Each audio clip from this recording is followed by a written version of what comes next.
Hello. In this video, we're going to take a look at a few more examples of trig substitution. Now, if we look at this integral here, we'll notice that there's a square root in the denominator. And that's going to cue us that we need to use trig substitution. However, the polynomial underneath the square root is not in the usual form that we would like it. So over on the side, we need to complete the square. So we have the following: 8x minus x squared. We need to complete the square on this polynomial. So we will move the x squared to the front, and we will factor out our negative. Now we need to use our rule. We're going to take negative 8, we're going to half it to get negative 4, and square it to get plus 16. But of course, if I added 16, I need to subtract 16 to keep my expression balanced. But we'll notice there's actually a negative sign here. So we didn't add 16, we subtracted 16. And so to keep it in balance, we have to put a plus 16 out here. Now this will simplify to negative x subtract 4 squared plus 16, which we can rewrite as 16 minus x minus 4 all squared. This will be substituted in for the denominator. So our integral will look like as follows: x over square root 16 minus x minus 4 squared. This term here should be just a singular x, but it's an x minus 4. And this cues us to the following substitution. We want to let w equal x minus 4, so that dw will equal dx. And notice that, we need to include a dx here on our integral. Now notice, if w is equal to x minus 4, this also means that x will be equal to w plus 4. Alright, I think we have all we need to make the substitution. So the new integral will be as follows: w plus 4 dw over the square root of 16 minus w squared. Okay, now this integral still isn't in a form we would like to do. So we're going to consider just this denominator with the w, and then just this denominator with the 4. We're going to split it up, see if that makes our lives a little bit easier. So let's rewrite it. We'll have the integral of w over square root 16 minus w squared dw plus the integral of 4 dw over root 16 minus w squared. Well, right away we should notice something. This integral here is actually a known integral. Maybe we can see it a little better if we factor out the 4. So let's take a look at this. This is simply equal to 4 times the integral of dw over the square root of 4 squared minus w squared. If we look back at our list of known integrals, this is actually equal to sine inverse. Well, it's the special form of sine inverse, as follows. The 4 stays out in front as a constant, and it's sine inverse of w over 4. Okay, but what about the remaining integral? This one over here. Now, there's a few methods we could use. We could actually use a U substitution, with this being our u, and then our du being up here.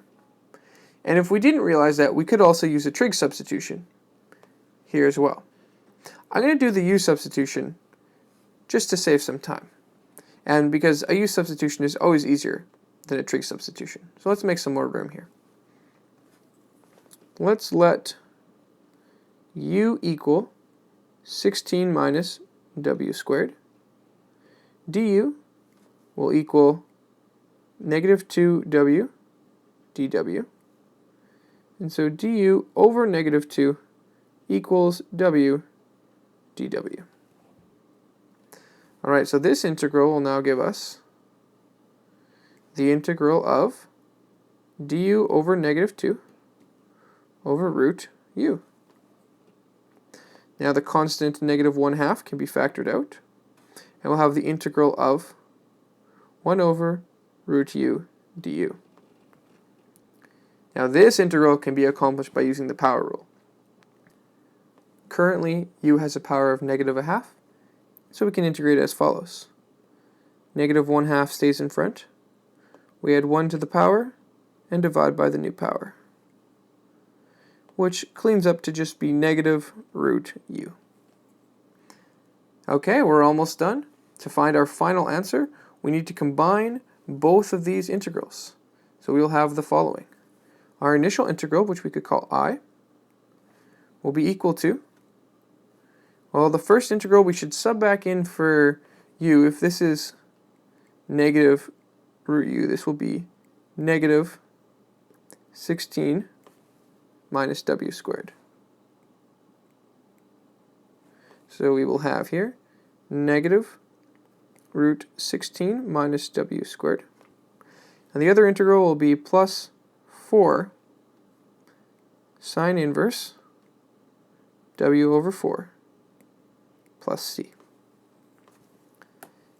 And one last step remains. We want our final integral in terms of x's. And so we need to make the substitution. Instead of w, we want x. And this will be negative 16, subtract, and w is equal to x minus 4, all squared, plus 4 sine inverse x minus 4 over 4 plus c. And we're done. Let's take a look at this integral. It has the same form as the previous integral in the sense of we have here in the denominator a polynomial, and here we have a polynomial, but there's no root. Now we're going to see that we can use still the same method. We're going to want to take this polynomial and complete the square on it, which we can do here over on the side.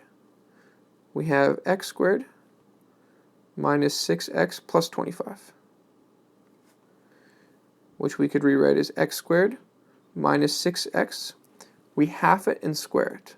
Half of negative 6 is negative 3. Squared gives 9. And if we added 9 here, we must subtract 9 to keep the expression balanced. This gives us x minus 3 squared plus 16.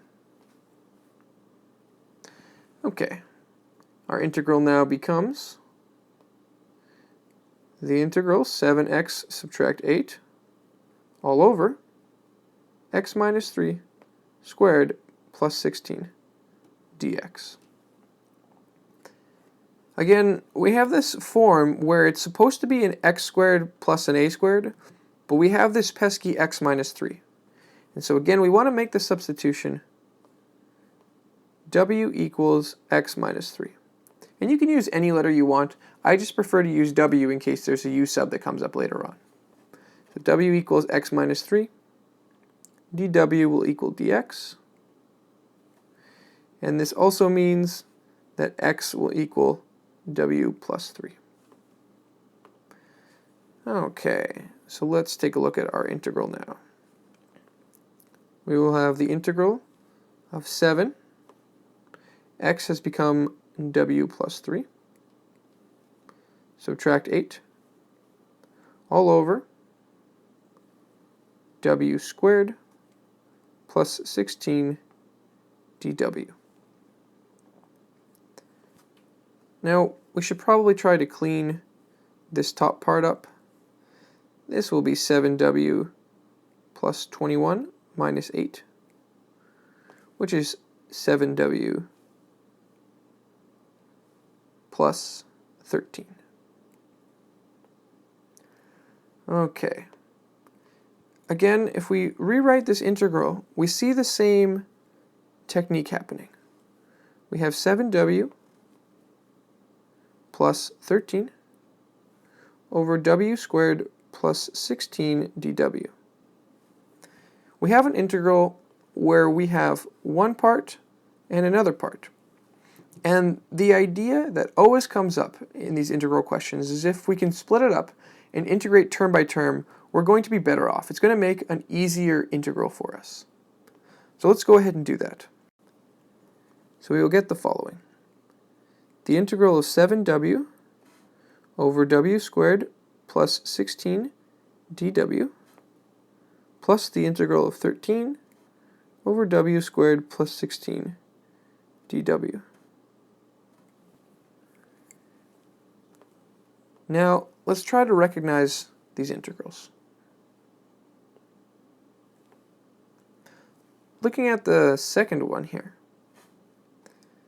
this integral is actually known. If we look at our formula sheet, this is actually tan inverse. Well, it's the special form of tan inverse.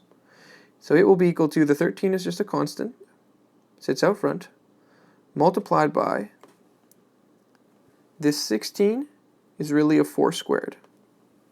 So our formula dictates we have 1 over 4 tan inverse of w over 4. For the other integral here, we can simply use a U substitution. U equals w squared plus 16. Du is equal to 2w dw, or du over 2 is equal to w dw, which will give us 7, the integral of du over 2 over u. Again, we should clean this up a little bit. It's always nice to factor out the constants. 7 over 2, the integral of du over u. And this is a known integral. This is ln u. So we have 7 over 2 ln absolute value of u, which we can sub back to be 7 over 2 ln w squared plus 16. Okay, we've successfully evaluated both this integral and this integral, so we should combine them to get our final answer. Let's make a little more space here. Now our final answer, I, will become 7 over 2 ln absolute value w squared plus 16 plus 13 over 4 tan inverse w over 4 plus c. And finally, subbing in back for x, this will be 7 over 2 ln x minus 3 squared plus 16 plus 13 over 4 tan inverse of x minus 3 over 4 plus c. And we're done. Now, taking a look at the homework for this section, you should go into the textbook and redo the examples 1 to 7 on page 486. Here you can see the same techniques, but again explained in a different way. You should take a look at handout 8.3.1, which is basic integration using trig substitution, and 8.3.2, which has examples using completing the square. You can omit number 2 from the second set, and this handout is the most important out of the integration questions, but of course you should still try the ones in the textbook, questions 1 to 29. I'm going to give you a couple more examples using trig substitution, just so you have a broad range of examples. So let's take a look at 2 more. Here we have the example, the integral of 1 over x squared plus 6x plus 13 to the power of 3 over 2. This means that this is raised to the 3rd power and it's square rooted. So we do have a square root here, which cues us for the trig substitution. And again, this inside is not factored nicely, and it's not a x squared minus an a squared or an x squared plus an a squared, so we need to complete the square. Let's go ahead and do that. We have x squared plus 6x plus 13 which will complete as follows. X plus 6x, half it and square it give 9, plus 13, and we have to subtract the 9 to keep our expression balanced. That will be x plus 3, all squared, plus 4. Our integral now looks as follows. We have the dx on top, and the x plus 3 squared plus 4 to the power of 3 over 2. Now we want to get rid of this pesky x plus 3, so we'll use a U substitution. U equals x plus 3, and du equals dx. This makes our integral as follows. The integral of du over u squared plus 4 to the 3 over 2. Now, we need to look at our form here. We have u squared plus 4, which is simply a 2 squared. And so this is a x squared plus a squared. That dictates to us we should make the following substitution. U equals 2 tan theta, which gives du equals 2 secant squared theta d theta. Now we also want to work out that square root. So what we have there, if we work out just the u squared plus 4. U squared plus 4 is actually equal to 4 tan squared theta plus 4, which is 4 tan squared theta plus 1. And using our identities, we know this to be 4 secant squared theta. Now, going back to our integral, this means we'll have the following. The du has become a 2 secant squared theta d theta. And in the denominator, we have 4 secant squared theta, all raised to the power of 3 over 2. Now we're going to need to clean up this integral, and I think it's easier to evaluate the root before we cube it. If we do that, we'll get 2 secant squared theta on the top, and in the denominator, we'll have 2 secant theta raised to the power of 3. I'm going to need a little more space here. That will give us, if we cube it out, 2 secant squared theta d theta over 8 secant cubed theta. And we can see here that 2 of these secant thetas cancel. We have secant squared and secant cubed, which will just leave us with a secant on the bottom. And of course the 2 and the 8 can be reduced. This will leave us with 1 over 4, the integral of 1 over secant theta d theta. Alright, we're getting somewhere. This integral looks much less difficult than before. 1 over secant theta, that's simply going to be cosine of theta. This is the integral of cos theta.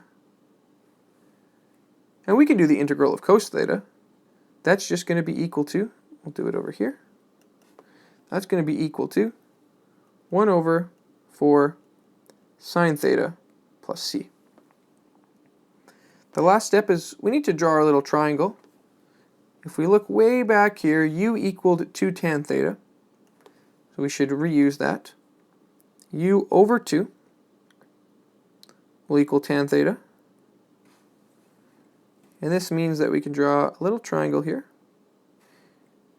with u and 2 and the square root of u squared plus 4.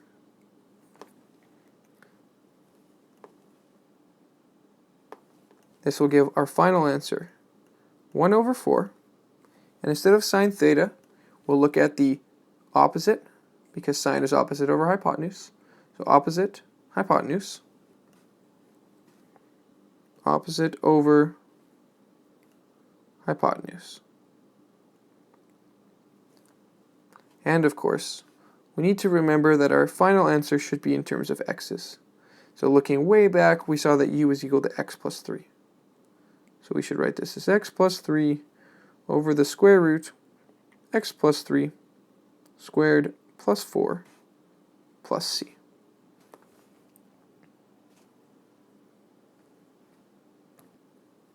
Let's take a look at this final example. Because we have 16 minus x squared, we know that this is going to be the form a squared minus x squared. So we could say that x equals 4 sine theta, and dx is going to be 4 cos theta d theta. Of course, we have this 16 minus x squared we should clean up. And so 16 minus x squared will be equal to 16 minus 16 sine squared theta, which equals 16, 1 minus sine squared theta, which is equal to 16 cos squared theta. Okay, so we could plug that in and we'll have the following integral. The integral of 4 sine theta over 16 cos squared theta, all squared, and our dx is a 4 cos theta d theta. Now none of this is wrong, and you will get the same answer if you work this process to the end. But right here, this integral, it looks very unwieldy. We're going to have some cos and some sine. We're going to have to clean up some stuff, and it will work. You'll get the final answer, but it's just going to take you some extra time. What you should do on an integral like this is realize, well, we have an inside function here. What if we simply let u equals 16 minus x squared? Du would become negative 2x dx, or du over negative 2 would equal x dx.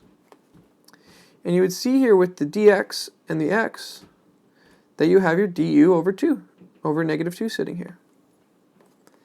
And so rather than doing all of this work with the trig substitution, we could simply cross this off. And instead, we could regard this problem as a basic U substitution. Now the integral will be as follows. The integral du over negative 2 over u squared, or negative 1 over 2, the integral of du over u squared. This simply becomes negative 1 over 2, u to the negative 1 over negative 1, which is equal to 1 over 2, 1 over u, plus c. I need a little bit more space here, so our final answer will equal 1 over 2, 1 over 16 minus x squared, plus c. And we're done. Now, this experience should caution you when attempting to do a trig substitution. Just as many questions could be done using biparts or could be done using trig substitution, they don't have to be. These techniques are meant to be applied to difficult integrals when all your other methods have been exhausted. In this case, we want to be checking to see, is there a u I can make? Because if a u substitution is available, using trig substitution, while technically correct, will waste much more time and is not really the most efficient or productive way of doing this problem. I hope you enjoyed the video. Thanks for watching.